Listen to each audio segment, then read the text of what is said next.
तरुणींचे video बनवून blackmail केल्याचा धक्कादायक प्रकार उघडकीस आलाय। पुलाची शिरोली इथून शाहिद सनतेला अटक करण्यात आली। तरुणीवर अत्याचार करून व्हिडिओ मित्राला शेअर केले। शाहिद सनतेकडे आणखी 8 ते 9 तरुणींचे व्हिडिओ असल्याचा पोलिसांना संशय। शाहिदचा मित्र शाहरुख मात्र फरार आहे। पोलिसांकडून त्याचा शोध सुरू आहे।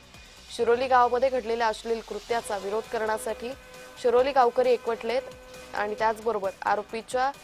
त्याचबरोबर त्याला सहकार्य करणाऱ्या सर्वांच्या घरावर बुलडोझर चालवावा अशी मागणी शिरोली गावकऱ्यांनी केलेली आहे।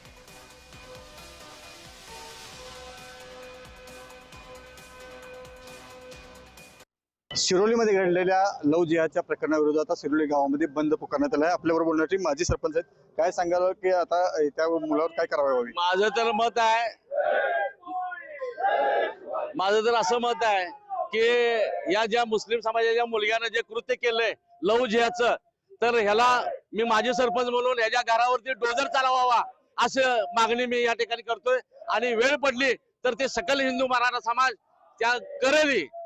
आणि यापुढे ही अशी प्रवृत्ती या भागामध्ये किंवा या जिल्ह्यामध्ये होणार नाही याची खबरदारी आपल्या सर्व हिंदू बांधवांनी घेणे गरजेचं आहे। आपला हिंदू समाज जागृत राहणे गरजेचं आहे। प्रत्येक वेळी हिंदू समाजाला जो अन्याय या समाजाकडून होतोय या पुढच्या काळामध्ये कधीही खपवून घेणार नाही। जय महाराष्ट्र, जय हिंदुस्थान। या मुलग्यावर याच्या गावातील घरावर बुलडोजर चालवा अशी मागणी हिंदू समाजाकडे होते। अमरसिंह पाटील, जय महाराष्ट्र, कोल्हापूर। जो अंत आहे, जे शेवट आहे, अशा वृत्तीला जे साथ देतात ज्यांच्यावर कठोर कारवाई व्हावी या भूमिकेसाठी सुद्धा मी या ठिकाणी आलेलो आहे। ज्या स्त्री शक्तीचा, ज्या नारी शक्तीचा मान सन्मान राखला गेला पाहिजे, याच्यामध्ये काहीतरी भडकाव करून त्यांच्या इमोशनलशी खेळून काहीतरी घटना करून त्यांना ब्लॅकमेल करणं, त्यांच्याबद्दल विपरीत व्हिडिओ बाहेर काढणं आणि त्यांना त्यांच्या कंट्रोलमध्ये ठेवणं आणि इमोशनली ब्लॅकमेल करून त्यांची अब्रू पंचनामा बाहेर आणणं ही भूमिका योग्य नाही। यासाठी आम्ही सर्वच मंडळी, आम्ही सर्वच गावकरी एकत्र येऊन या गोष्टीचा निषेध करतोय।